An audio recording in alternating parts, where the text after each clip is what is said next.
The Experian survey found that 65% of respondents said they prioritize battery life, 62% consider price, 58% are concerned with a range on a full battery. They're lasting a lot longer than I think even the car makers assumed they would. There's a Toyota set up this company to recycle batteries. And the problem is the batteries are lasting longer than we thought they were going to last.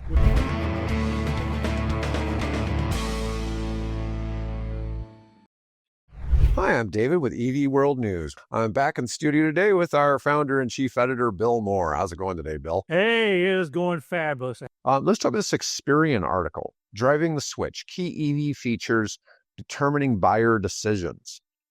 It's not just EVs, hybrids are getting into the mix. The Experian survey found that 65% of respondents said they prioritize battery life, 62% consider price, 58% are concerned with a range on a full battery, and 53% are focused on infrastructure and maintenance. Now, that whole thing of 65% about battery life, because there's a lot of people out there who think that an EV battery only is good for like 40 or 50,000 miles. So they're comparing it to the 12-volt battery Right. in the car, which they're not similar. No, nowhere near. You're talking about instead of one single, well, there's multiple cells in any 12-volt battery, but it's not like the thousands that are inside of an electric car battery. And it's completely different chemistry. One is lead-based chemistry, unless there's somebody has, modified. You can buy lithium-based 12-volt batteries, but generally you're talking about lead acid battery that goes in and runs the electronics and wakes up the system in your car. It's the same thing. It's, turns over the generator in a gasoline car. Yeah, essentially EV batteries are expected to last 300 to 400,000 miles, way beyond what a typical person would ever own a car. Yeah, now you're seeing all kinds of articles coming up. I just posted one today where this guy had, there was like 218,000 miles on the car, and it still had 85%, over 85% state of charge. After 218,000 miles. So, yeah, they're lasting a lot longer than I think even the car makers assumed they would. I mean, that was the whole point of, setting up the Redwood Recycling Company. God, I can't remember his name now, but formerly the lead engineers at Toyota set up this company to recycle batteries. And the problem is the batteries are lasting longer than we thought they were going to last, which is great. One of the things, the batteries are expected to last a certain amount of time, and then if a EV is wrecked or is taken off the market for some reason, that EV battery can just put into battery backup. And I know that Tesla, when they take back batteries and replace them, they take those batteries and they may fix them or just simply put them into energy storage at their factories. Let's see. So 55% of respondents said they consider a new hybrid, and 50% said they consider a new EV for their next vehicle purchase. On the used side, 38% said they consider an EV, and 42% said they would consider a hybrid.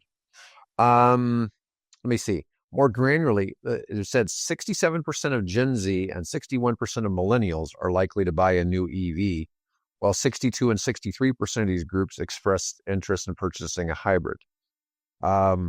Gen Z and millennials also showed a stronger than average interest on the used side, with both showing 57% interest in buying an EV and 49 and 52% on a hybrid.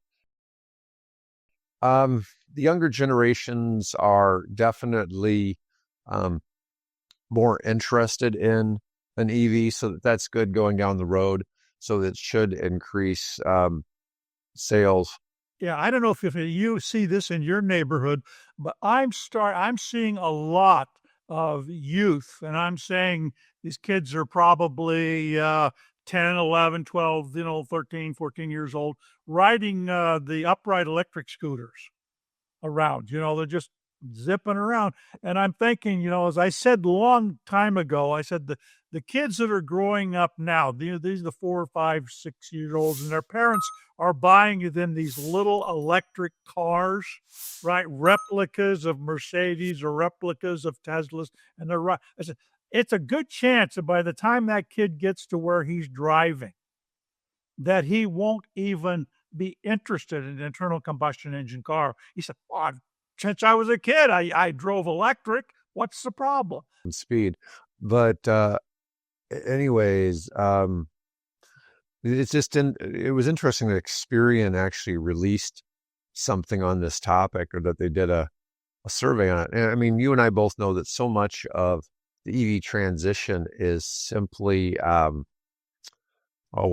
education in the space. Yeah. And unfortunately also, like they say about science progresses at the rate at which the last oldest scientist died. Just, we grow up a certain way with certain things, and that's the way it's going to be. And we're very hard to change as people.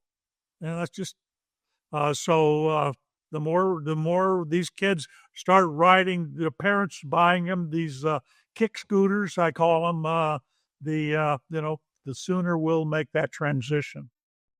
The clip you just saw was part of our live podcast. If you enjoyed it, don't miss out. Join us every Tuesday, Wednesday, and Thursday right here on EV World News. We stream not just on YouTube, but also on Facebook and X, so you can catch us wherever you prefer.